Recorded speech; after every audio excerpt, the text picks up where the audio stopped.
Tales from the Dawn are a series of short stories following some of the main characters from Endwalker. This is the fourth of such tales known as A Question of Death, where we will follow Julius.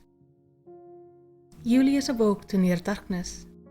He was but one of many soldiers, young and old, lying in tertium. Every ilm of the carriage floor was covered in bedrolls, leaving no room for careless movement. Taking care not to disturb the others, he sat up, straining to make out the hands of the old clock, salvaged by who knows who, that was hidden somewhere in the gloom. The near edge of dawn, further down, beyond the sleeping fellows, was the wavering blue glow of the cerulean stove. It was not the cold that had roused him from his slumber. We're old friends now. Before accepting the ills of our continent proffered aid, his people had little material and certainly no magic to warm frozen fingers and toes. The exhaustion that often carried him to sleep still failed to prevent him from regularly stirring in the night. Thinking he might pass the time with fresh air at least, he reached down to drag his boots and bag towards him. Conscious of every noise, he dressed stealthily, holding his breath when Publius rolled over next to him. Fortunately, there came no word of complaint, and Julius was free to slip out and mull over the events of the previous night in peace.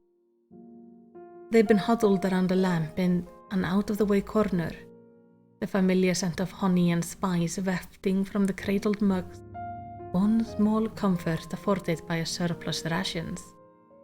The conversation had again settled into a lull when Publius broke the silence. "I may just leave for Charlian." The grimacing youth of an age with Julius, though low in rank, had barely spoken a word all evening. Now that he had, none knew how to respond. It wasn't a surprise, inevitable really. Survived the Telfroy in the final days they had, but Garlemald was still in a sorry state. The Emperor was gone, the Senate disbanded, and nations were hesitant to commit to any policy concerning the erstwhile empire. There had been some hesitant step toward forming an interim government, but neither Garlemald nor its neighbors had the means to establish one immediately.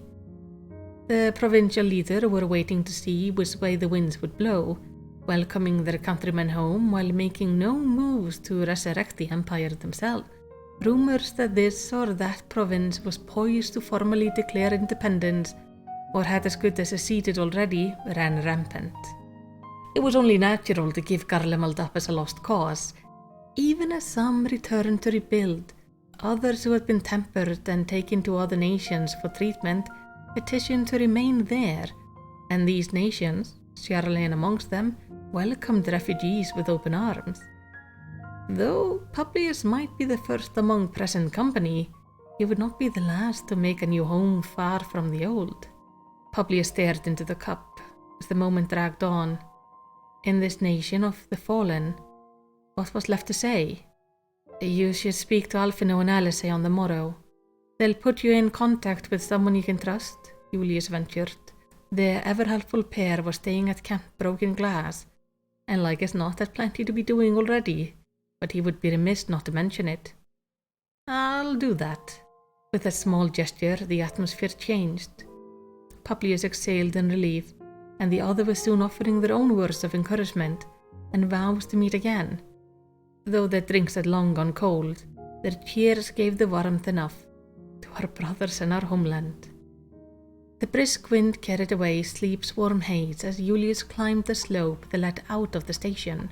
Beyond the chef's angular port, the weak morning light revealed the stark outline of his reality.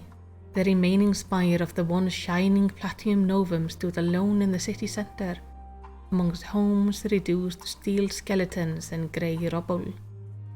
Beyond those unnatural hills loomed the Tower of Babel, grasping for the heavens. Tertium's rounds had been spared out-and-out obliteration, but were dead all the same. None remained to hurry to work or school, or dagger home after a night on the town. None remained to clear snow from a neighbor's path or rove helplessly in their dog's wake. The people who had given this place life few short months ago were gone. How many even had the chance to say goodbye? Julius breathed deep of the frozen air, but though his icy pinprick grounded him in the present, it was powerless to dispel the long nightmare. The vision endured, implacable without regard for the dreamers.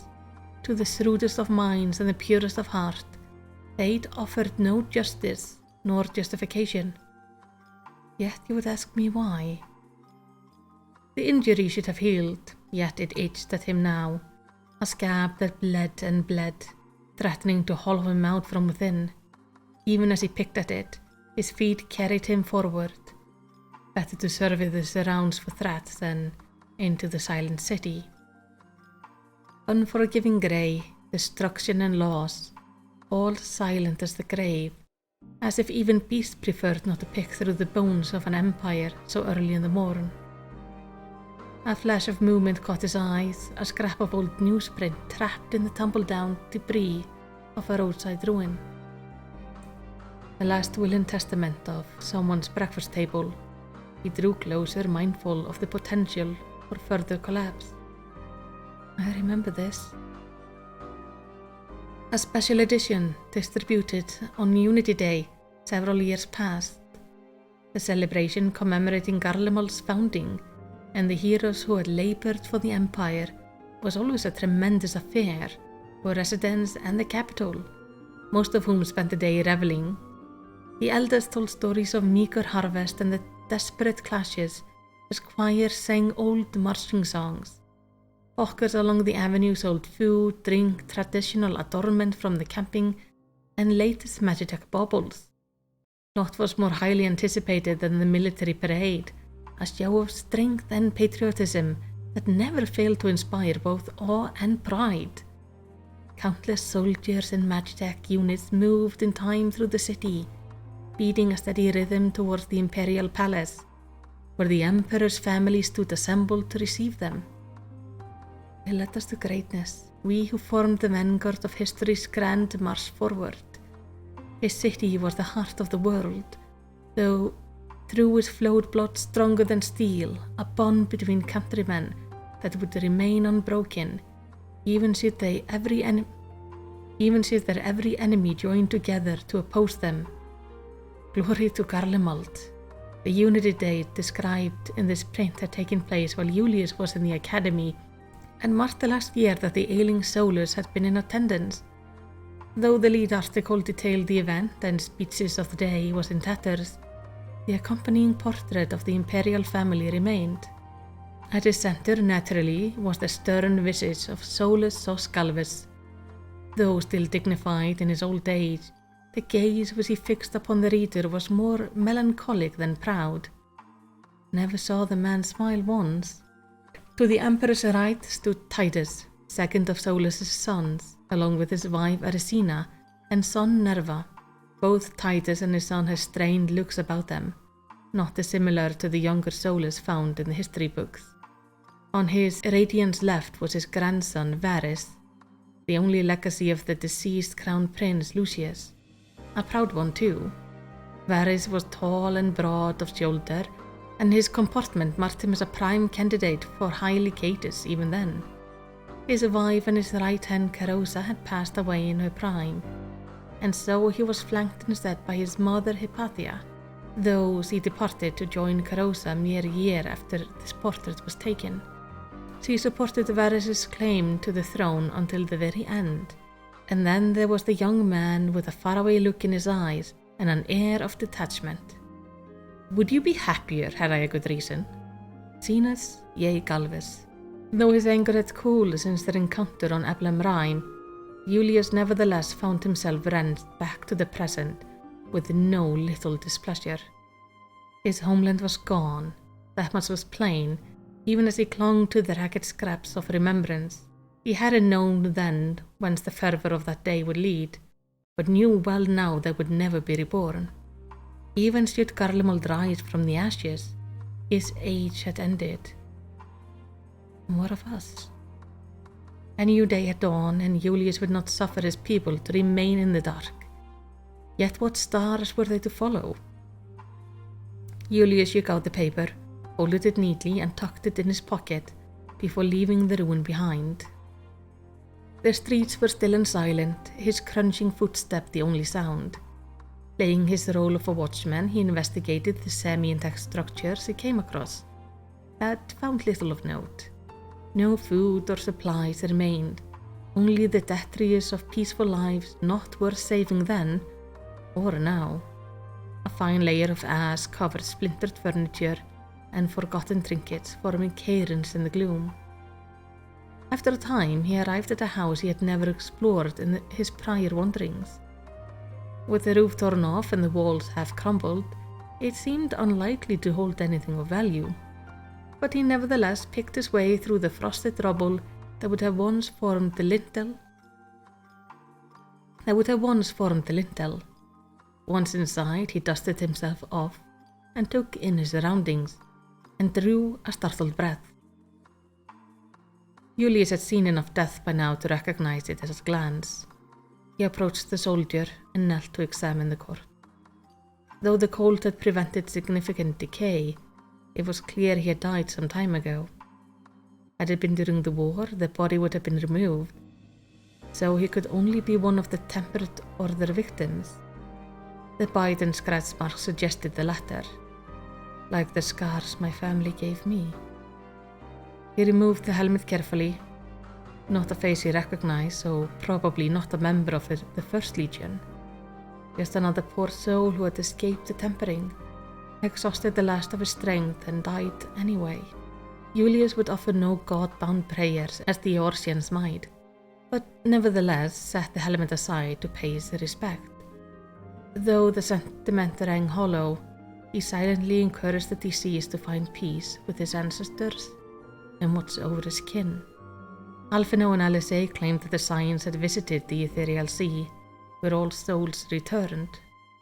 There they were healed of the traumas and washed clean of memories, even should not a single prayer be offered on their behalf. Their deeds in life had no bearing or their place within the relentless machinery of death and rebirth, made no more different than Garlemald's wanted unity had to his ultimate fate. If the twins spoke true, then what meaning was there in any of this? What was life if not another pointless parade? It occurred to him that this was probably not most of the respectful places to ruminate on life's worth. A new friend here would certainly have an opinion. He had no tool for a proper burial, but he could at least make note of the man's name. Alas, there was no identification to be found. Understandably, not a priority for you at the time. His armament was standard issue and provided no hint either. Although, what have we here? Gently prizing open the corpse's fist revealed the empty case for a Magitech armor identification key. Had it been stolen after his death? That didn't make sense. A thief wouldn't have repositioned the dead man's hand, which had been clutching the thing so desperately, as if in prayer. But if he had a reason to hope that a comrade might escape, or that rescue was on the way, then maybe. You gave it away, Julius muttered, as another memory surfaced in his mind. It was summer of the same year as the newsprint he found earlier. A friend had insisted he read some poetry collection, and in the spirit of camaraderie, Julius obliged. He had little interest in elegies, often finding them difficult to parse, but one inscrutable passage stayed with him. Let this be my final gift to you. In death, my love. In death, we have the power to bequeath the life we might have had, the possibilities and potential to others, to grant them what they needed to go on, or so the poet said. Was your key once a gift? Would my mother, my brother, my sister, would they tell me to accept theirs? Lord Quintus with the suicide, my comrades whom I failed, my countrymen gone without a word. Did you leave your lives and your love to me? The dead do not answer, yet the wound within ceases its bleeding for a time. If that is our truth, then let it be our meaning. Let it be the chain which binds us throughout generations. Live on in me as I would have in you, and perhaps we may yet live on in others. The dead do not answer, but light shines through the broken ceiling, and Julius follows it to behold a brightened sky. His comrades at Tertium will be awaking soon. In apology and gratitude, he offered one last silent prayer to his kinsmen ere departing. Be at peace and know that you're with me. Julius stands and forges ahead into the new dawn.